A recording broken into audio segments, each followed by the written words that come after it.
Hello! అందరికీ నమస్కారం అండి. నేను ఇప్పుడున్న ప్రదేశం అయితే అందరికీ తెలుసు. తెలియని వాళ్ళ కోసం అయితే చెప్తున్నాను. నేను వరంగల్‌లో ఎంతో ప్రసిద్ధి చెందిన 1000 స్తంభాల గుడి దగ్గరకైతే వచ్చాను. ఇది కేవలం ఒక ఆలయం మాత్రమే కాదు. ఇది కాకతీయుల కళావైభవానికి ప్రతీక కూడా. ఈరోజు ఈ గుడి ప్రత్యేకతలేంటో మీ అందరికీ చూపిస్తూ నా మాటలతో వివరిస్తూ ఉంటాను. తప్పకుండా చూస్తారని కోరుకుంటున్నాను. ఈ ఆలయం క్రీస్తు శకం 1163లో కాకతీయ రాజు రుద్రదేవ నిర్మించారు. ఈ కాకతీయుల శిల్పకళకు ఒక గొప్ప ఉదాహరణ. ఆ కాలంలో టెక్నాలజీ లేకపోయినా ఇంత అద్భుతమైన నిర్మాణం చూసి నిజంగా ఆశ్చర్యపోయాము. ఇంతకీ అసలు 1000 స్తంభాల గుడికి ఈ పేరు ఎలా వచ్చిందంటే, ఇక్కడ అనేక స్తంభాలు సమానంగా అమర్చబడి ఉంటాయి. ప్రతి స్తంభంపై వేరు శిల్పాలు కనిపిస్తాయి. ఏ కోణం నుంచి చూసినా ఒకే రీతిలో కనిపించడం ఈ గుడి యొక్క ప్రత్యేకత. కాకుండా ఇది ఒక త్రికూటాలయం, అంటే ఒకే గుడిలో 3 దేవతల గర్భగృహాలు ఉన్నాయి. ఇక్కడ శివ, విష్ణు మరియు సూర్య దేవాలయాలు ఉన్నాయి. ఇది ఈ ఆలయానికి ప్రత్యేకమైన ఆధ్యాత్మిక ప్రాముఖ్యత ఇస్తుంది.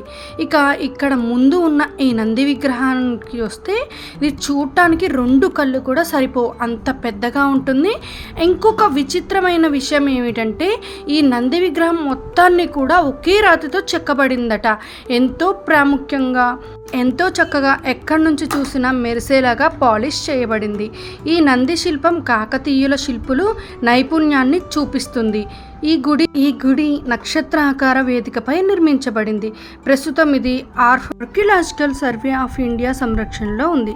చరిత్రను ప్రేమించే ప్రతి ఒక్కరూ తప్పక చూడాల్సిన ప్రదేశం ఇది. మేమైతే చాలా అద్భుతంగా ఈ ప్రదేశాన్ని అయితే చాలా మంచిగా చూసి ఆస్వాదించాము.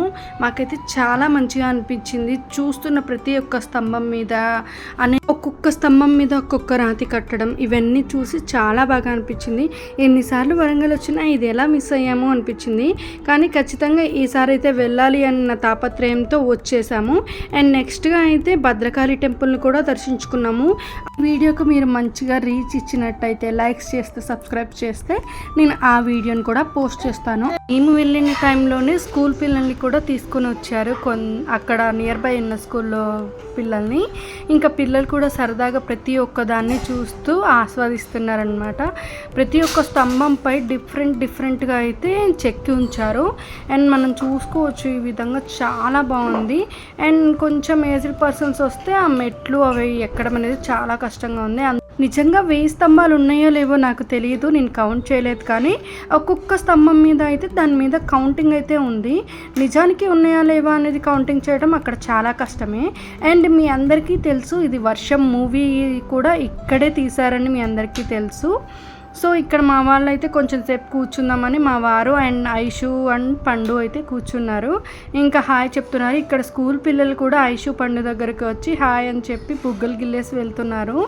పిల్లలందరికీ ఇలా చూపించడం, ఇలాంటి ప్రత్యేకమైన ప్రదేశాలకి తీసుకువెళ్ళడం ద్వారా వాళ్ళకు కూడా ఎంతో కొంత మన చరిత్రల గురించి చెప్పడం, కట్టడాల గురించి చెప్పడం వంటివి చేస్తూ ఉంటే వాళ్ళకి ఇప్పటి నుంచే తెలుస్తూ ఉంటాయి.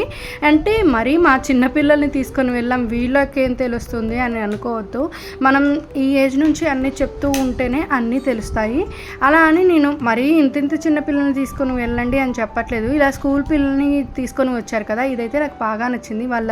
వాళ్ళు చూస్తూ ఎంత సరదాగా ఎంజాయ్ చేస్తున్నారో మొత్తం కూడా. ఇక్కడ చూసారు కదా నంది విగ్రహం, అండ్ బ్యాక్గ్రౌండ్ మొత్తం ఇలా ఉంటుంది. ఎక్కడ చూసినా రాతితో కట్టడమే. అండ్ ఈ పక్కన అయితే మనకి హనుమాన్ ఆంజనేయ స్వామి విగ్రహం కూడా ఉంది. అక్కడికి వెళ్ళి కూడా దర్శించుకోవచ్చు. లోపలికి అయితే కెమెరా ఎలో లేదు. సో లోపల ఎలా ఉంది అనేది నేను తీయలేకపోయాను. బయట సరౌండింగ్స్లో ఎక్కడైనా మనం ఏ వీడియో అయినా తీసుకోవచ్చు, చూడొచ్చు, మొత్తం చేయొచ్చు. కానీ లోపలికి మాత్రం ఎలో లేదు. అండ్ ఇక్కడ ప్రత్యేకంగా అభిషేకాలు అలానే అవన్నీ చేస్తూ ఉంటారు. దానికి టోకెన్ కట్టాలనుకున్న వాళ్ళు కూడా కట్టుకోవచ్చు. చాలా మంచిగా అనిపించింది. అండ్ చూస్తారు కదా ఆర్కిటెక్చర్ ఎలా ఉందో, ఎలా కట్టారు, ఎలా చెక్కారు అనిపిస్తుంది. ఇదంతా చూస్తుంటే మీకు వీడియోలో చూసేదానికంటే కూడా ఒక్కసారి రియల్గా వెళ్ళి చూస్తే మీకే తెలుస్తుంది ఎలా ఎక్స్పీరియన్స్ చేసాం మేము. అలానే మీరు కూడా ఎక్స్పీరియన్స్ చేస్తారు. అండ్ మా అమ్మ, నేను, మా చెల్లి ఇక్కడైతే ఫొటోస్ అయితే దిగుతున్నాము. అండ్ అండ్ వీడియోస్ కూడా తీసుకున్నాము గుర్తుగా ఉంటాయి అని చెప్పేసి. ఇంకా మా వారు అండ్ పిల్లలు అయితే ఇంకా ఇవన్నీ తిరిగేసి ఇంకనైతే కూర్చున్నారు. ఇంకా మేము మా పనిలో పడి ఈ వీడియోస్ అవన్నీ తీసుకుంటూ ఉన్నాం.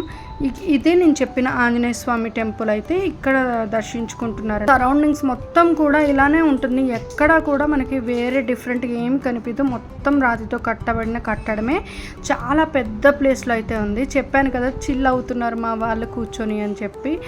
ఏంటో వాళ్ళు ప్రతిసారి అల్లరి చేస్తూనే ఉంటారు. ఇక్కడికి తీసుకొచ్చిన తర్వాత మాత్రం చూస్తూ అలా ఉండిపోయారు, కానీ ఎక్కడ అల్లరి చేయలేదు, మమ్మల్ని డిస్టర్బ్ కూడా చేయలేదు. మంచిగా కూర్చున్నారు. నాకు చాలా మంచిగా అనిపించింది. ఇలా కూర్చున్నారు సైలెంట్గా అమ్మయ్య అంటే. మా అమ్మ అయితే ఇంకా వెళ్దాము, మళ్ళీ నెక్స్ట్ వేరే టెంపుల్ కూడా చూడాలి కదా అని అనేసరికి సరే అని చెప్పేసి ఇంకా వెళ్తున్నాము. సరే ఫ్రెండ్స్, ఈ వీడియోలో నాకు తెలిసిన ఇన్ఫర్మేషన్ అంతా మీతో షేర్ అయితే చేసుకున్నాను. సో ఇన్ కేస్ ఏమన్నా మర్చిపోతే తప్పకుండా నాకు కామెంట్ బాక్స్లో కామెంట్ చేయండి. ఇక్కడ మా అమ్మ ఈ రాయి మీద రాతితో చెక్కబడింది అయితే చూపిస్తూ ఉంది. సో ఇన్ కేస్ ఏమైనా నేను మర్చిపోయి ఉంటే తప్పకుండా కామెంట్ చేయండి, నేను మళ్ళీ వీడియో తీయడానికి చెప్పడానికి ట్రై చేస్తాను. Thank you so much for watching. ఇక్కడ నుంచి మ్యూజిక్ అయితే వస్తుంది. బాయ్ బాయ్ ఆల్, సబ్స్క్రైబ్ చేసుకోండి.